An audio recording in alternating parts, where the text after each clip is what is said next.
Good morning, class. Today I'm going to inform you of a man that goes by the name of John Horse. He was a Native American like myself, and he was also black. He was a black Seminole Indian who was on the forefront of the largest U.S. slave rebellion, and you won't find this in any of your history books. It's something that's very important, and with it being Black History Month and all, I thought it'd be perfect to explain to you guys, to pass on to you guys. It's the most appropriate and important story that sparked equality to all citizens of the United States. According to Dr. Myra Cohen at the University of Florida, John Horse and the Black Seminoles, as well as many runaway slaves, created the largest haven in the South for runaways. They led the largest slave revolt in U.S. history and secured the only emancipation of rebellious slaves prior to the U.S. Civil War. Sadly, history has a funny way of telling the whole true story.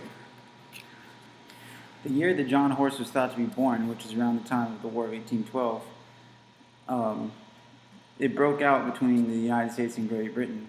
And according to Kevin Mulroy from the University of Texas Tech, Horse was probably living with his mother in one of the black towns under the jurisdiction of the Achula band of the Oconee along the Suwannee River.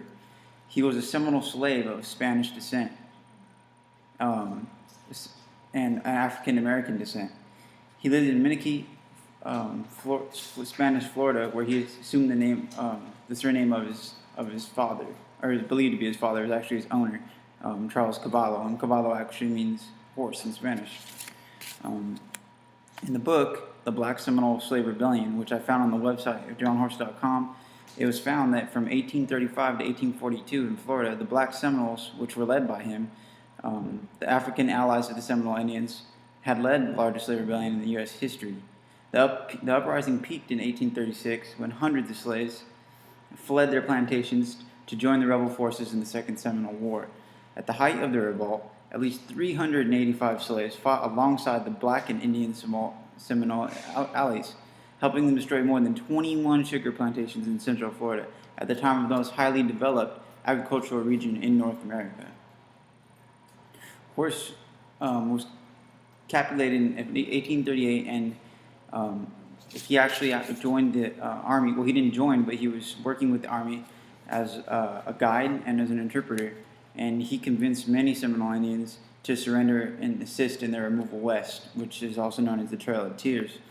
He relocated the Indian Territory, which is present-day Oklahoma, in 1842, and received his freedom in 1843. He also played a major role with Washington, where he accompanied a Seminole delegation in 1844, which resulted in his near assassination. Some Seminoles considered Horse a meddler, and they held him responsible for their removal. But for his protection, he resided at Fort Gibson, where he served as an interpreter. In spring of 1849, he helped found a black Seminole settlement near present Wewoka in the Seminole County.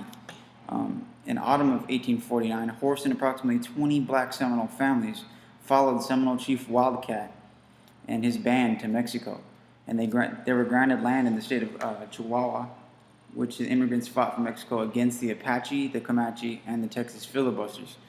For his service, Horse, whose Mexican officials knew him as Juan Caballo, like Spanish for his name, they recognized him as a chief of the blacks, and they gave him the award of captain in the Mexican army. Throughout that time, up until 1870, Horse resided at Laguna de Perras in Chihuahua, and he subsequently moved to Fort Duncan, Texas. Black Seminoles had become a lot of black Seminoles had become U.S. Army Scouts and Guides, and although he did not enlist, he served as a negotiator too. When the U.S. government failed to help the black Seminoles relocate to the Seminole Nation in the Indian Territory, he returned to Mexico, where he soon died in 1882. So as you can see, John Horse was a key freedom fighter for equal rights to all citizens. He lived, breathed, and bled for it. Thank you for your time. Remember, there is always more history than what you may find in your history books.